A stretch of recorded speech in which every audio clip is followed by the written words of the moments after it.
Salam sejahtera bagi Bapak Ibu Saudara dimanapun berada. Salah satu pokok iman atau kepercayaan orang Kristen yang terus ditanyakan oleh saudara-saudara kita yang non Kristen adalah tentang ketuhanan atau keilahian Yesus. Mereka berkata atau bertanya, siapa yang mengaku Yesus itu Tuhan? Apakah Yesus pernah mengatakan dirinya adalah Tuhan? Karena pertanyaan-pertanyaan ini atau pertanyaan seperti ini adalah pertanyaan yang menyangkut iman, kepercayaan orang Kristen. Saya sebagai orang Kristen tentu memiliki panggilan untuk memberikan jawaban. Nah, ini adalah salah satu tugas panggilan orang Kristen, yaitu berdasarkan surat Petrus pasal 3 ayat 12-16. Ya, sebenarnya dapat saya jelaskan, orang-orang yang terus menolak untuk mempercayai Yesus sebagai Tuhan adalah mereka belum pernah dengan sungguh-sungguh membaca, mempelajari Alkitab dengan teliti, dan juga tentu dengan hati yang terbuka untuk menerima kebenaran Alkitab. Dan mereka sudah memiliki penolakan atau sikap penolakan yang sudah cukup lama, ya, yang diwarisi selalu mengatakan Yesus itu bukan Tuhan, Yesus adalah manusia, Yesus adalah seorang nabi, tapi dijadikan orang Kristen sebagai Tuhan lalu disembah. Ya. Sebenarnya kalau mereka terbuka untuk mempelajari Alkitab, saya mau jelaskan begini: siapa yang mengatakan atau mengakui Yesus itu adalah Tuhan? Pertama, di dalam Alkitab, dalam kitab suci orang Kristen adalah dicatat yang mengaku Yesus sebagai Tuhan adalah malaikat Jibril, yaitu yang mendatangi Maria yang mengandung melahirkan Yesus sebagai manusia, sebagai juru selamat. Malaikat Jibril itu mengatakan begini, hendaklah engkau menamai dia Yesus, yang berarti Allah juru selamat. Ya, Allah juru selamat. Lalu dikatakan oleh malaikat itu, karena Yesuslah yang menyelamatkan umatnya dari dosa mereka. Lalu juga malaikat juga berkata begini, ketika Yesus dilahirkan di Bethlehem, daerah Palestina sana, malaikat mengatakan begini, hari ini telah lahir bagimu juru selamat, yaitu Kristus Tuhan di kota Daud. Itu jelas ditulis dalam Lukas pasal 2 ayat 11. Itu tadi pernyataan malaikat, ya, malaikat Tuhan. Yang kedua adalah yaitu Allah sendiri yang mengatakan Yesus adalah Tuhan. Ketika Yesus dibaptis sebagai manusia dalam misi penyelamatan di dunia ini untuk menyelamatkan orang berdosa, ketika Yesus dibaptis di Sungai Yordan, ya, ada suara dari surga, dari langit, inilah anak yang kukasihi, kepadanya lah aku berkenan. Istilah anak di sini adalah firman, firman yang hidup. Yesus adalah firman yang hidup. Ya. Kemudian peristiwa lain adalah ketika Yesus dimuliakan di atas gunung bersama dengan Musa, Elia atau Nabi Elia. Juga ada suara dari surga. Dalam hal ini suara Allah. Inilah anak yang kukasihi, kepadanya lah aku berkenan. Dengarkanlah dia. Ini juga pengakuan yang cukup tegas dicatat dalam kitab suci orang Kristen atau Alkitab. Yang ketiga adalah siapa lagi yang mengakui sebagai Tuhan? Yaitu murid-murid Tuhan Yesus. Ya, contoh misalnya Simon Petrus. Ketika Yesus bertanya kepada Simon Petrus, menurut kamu siapakah aku? Dengan tegas Simon Petrus berjawab, engkau adalah Mesias, anak Allah. Artinya firman Allah, kalimatnya Allah yang hidup. Kemudian setelah Yesus bangkit dari kubur dan menampakkan diri kepada Thomas, salah seorang murid yang lain, kalau tadi adalah kepada Simon Petrus yang mengatakan Yesus adalah anak Allah, yaitu satu lagi Thomas. Ya. Ketika Yesus menampakkan diri kepada Thomas, menunjukkan bekas luka waktu Yesus disalibkan, Yesus mengatakan begini, taruhlah jarimu di sini dan lihatlah tanganku, ulurkanlah tanganmu dan cucukkanlah ke dalam lambungku.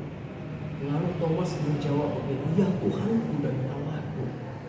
Itu dicatat jelas dalam Matius 20, 27 sampai 24. Ini murid-murid Yesus, baik Petrus maupun Thomas. Ya. Yang keempat, siapa lagi yang mengakui Yesus itu adalah Tuhan? Ya. Kalau saya katakan, saya pelajari baca misalnya para pengkritik Alkitab seperti Ahmad Dedan sering menantang orang Kristen dengan berkata begini, manakah ayat Alkitab yang berkata akulah Allah, akulah Tuhan, sembahlah aku? Di mana ayatnya? Ya, ketika Yesus menjawab pertanyaan imam besar waktu Yesus diadili, ya, di sidang agama Yahudi pada waktu itu, ya, lalu mereka bertanya, apakah engkau Mesias dari yang terpuji atau anak yang terpuji? Jawab Yesus, ya aku dia. Yesus mengakui dia adalah Mesias, dialah ya Tuhan yang datang dalam tubuh manusia. Kemudian ketika Yesus bersama dengan murid-muridnya, ya, Yesus berkata, kamu menyebut aku guru dan Tuhan, dan katamu itu tepat, sebab memang akulah guru dan Tuhan. Di sini Yesus mengakui secara langsung dia adalah Tuhan. Ini jelas ayat yang sangat terkenal, yaitu Yohanes pasal 13 ayat 13. Yesus mengakui dia adalah Tuhan. Ya. Yang lain, ketika Yesus disalibkan dalam keadaan sebagai manusia di kayu salib di Bukit Golgota, di situ tentu waktu dia disalibkan seperti kebiasaan waktu itu, yaitu orang disalibkan dijaga, ya. Yesus juga dijaga oleh prajurit Romawi. Ya. Lalu ketika melihat peristiwa penyaliban Yesus, ya, kepala pasukan tentara Romawi itu mengatakan, sungguh dia ini adalah anak Allah, atau dia ini adalah Allah. Itu jelas secara di Alkitab Matius 27:54. Ya. Yang berikutnya adalah siapa lagi yang mengaku atau mengatakan Yesus adalah Tuhan? Ya. Ketika Yohanes Pembaptis melihat Yesus datang ke Sungai Yordan, di mana waktu itu Yohanes Pembaptis ada di sana, ya, lalu dengan menunjuk kepada Yesus, Yohanes Pembaptis mengatakan, lihatlah anak domba Allah yang menghapus dosa manusia. Ya, ia inilah anak Allah, artinya firman Allah. Ia ini anak Allah. Maksud Yohanes Pembaptis firman Allah itu langsung menunjuk kepada Yesus. Ya. Yang berikutnya adalah siapa yang mengakui Yesus adalah Tuhan? Ya. Yaitu orang Majus. Secara tidak langsung ketika orang Majus yang datang dari timur itu menjumpai bayi Yesus yang lahir di Bethlehem di kandang domba, ya, sesuai dengan nubuatan kitab Mika, mereka masuk ke dalam rumah itu tempat Yesus bayi Yesus dilahirkan. Di situ ada Maria. Lalu orang-orang Majus itu menyembah Yesus. Tentu orang ini diberikan hikmat untuk, ya, memahami, mengetahui siapa ini bayi yang baru lahir adalah Tuhan, adalah Juru Selamat. Jadi mereka menyembah. Lalu kemudian juga adalah kepala rumah ibadah Yahudi, yaitu seorang kepala rumah ibadah datang menyembah kepada Yesus, yang memang punya kepentingan meminta kesembuhan daripada Yesus. Ya. Lalu ketika Yesus bangkit dari kubur, dari kematian, Maria dengan teman-temannya pergi ke kubur Yesus, lalu di sana berjumpa dengan Yesus yang sudah bangkit, yang sudah hidup kembali. Ya, lalu Maria memelukai kaki Yesus dan menyembah Yesus. Maria tahu siapa itu Yesus, diberikan hikmah menyembah Yesus. Dan orang-orang yang menyembah ini tidak menolak kalau dia bukan Tuhan. Tidak bilang, ada yang bilang itu, jangan sembah saya bukan Tuhan. Justru Yesus menerima penyembahan dari orang-orang yang menyembah Dia. Ya, peristiwa yang terakhir adalah yaitu ketika Yesus mau naik ke surga, terangkat ke surga. Karena memang dia harus kembali ke surga karena Yesus berasal dari surga. Dia adalah firman yang hidup. Ya, ketika Yesus menyaksikan ketika murid-muridnya yang menyaksikan Yesus, mereka sujud menyembah kepada Yesus. Ya. Maka lebih daripada itu, tambahan misalnya adalah ya, seorang yang kerasukan roh jahat di daerah Gerasa ya. Ya. Orang itu kan sudah disiksa, dibuat menderita oleh roh jahat. Dia juga tahu, roh jahat juga ternyata tahu itu Yesus. Dia lalu menemui Yesus, mendapatkan Yesus, lalu menyembah Yesus. Ya, sampai dikatakan begini, apa urusanmu dengan aku, hai Yesus, anak Allah yang Maha Tinggi? Ya, ini adalah dari orang yang kerasukan setan atau roh jahat juga tahu siapa itu Yesus.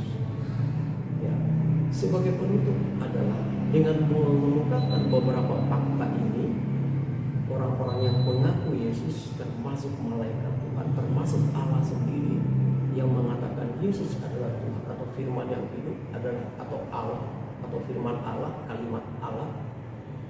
Ya, apakah Yesus itu akan diterima oleh semua orang sebagai Tuhan? Dengan penjelasan ini belum tentu. Ya, apakah para pengkritik Alkitab penantang orang Kristen akan menerima dan percaya bahwa Yesus adalah Tuhan? Belum tentu juga. Mereka akan berkata begini, itu nggak cukup fakta-fakta itu. Ya, karena apa? Mereka sebenarnya tidak pernah sungguh-sungguh mencari kebenaran tentang siapa Yesus yang sebenarnya. Hati mereka tidak terbuka kepada kebenaran Alkitab karena memang mereka sudah ada anggapan awal, itu udah nggak benar, kitab sucinya nggak benar, Yesus itu adalah manusia, jadi kan Tuhan sudah ada. Ya, persepsi seperti itu. Ya, kalau saya berbalik bertanya, apakah di Alkitab ada yang dicatat bahwa Yesus menolak atau menyangkal dia adalah Tuhan? Apakah ada kata-kata atau pernyataan Yesus dia menyangkal dia Tuhan atau dia menolak penyembahan dari orang-orang? Nggak ada. Ya. Karena itu benarlah kata daripada ada satu ayat firman Tuhan berkata begini, tidak ada seorang pun yang dapat mengaku Yesus adalah Tuhan selain oleh Roh Tuhan itu sendiri. Rohnya Tuhan yang akan menolong seseorang yang membuka hatinya, yang dengan sungguh-sungguh mencari kebenaran siapa itu Yesus, akan sampai kepada pernyataan pengakuan bahwa Yesus adalah Tuhan dan Juru Selamat manusia. Karena itu saya berdoa untuk semua yang mendengarkan penjelasan kitab suci atau penjelasan firman Tuhan ini, mau membuka hatinya kepada kebenaran kitab suci dan juga membuka hatinya kepada Roh Tuhan, Roh Kudus, Roh kebenaran yang akan menerangi hati Bapak Ibu Saudara, sehingga saudara sampai kepada titik yaitu mengenal Yesus dan mau percaya kepada Yesus yang adalah Tuhan, dan saudara atau Bapak Ibu akan menerima pengampunan dosa, keselamatan dan hidup kekal dari Yesus yang sudah pasti. Tuhan Yesus memberkati.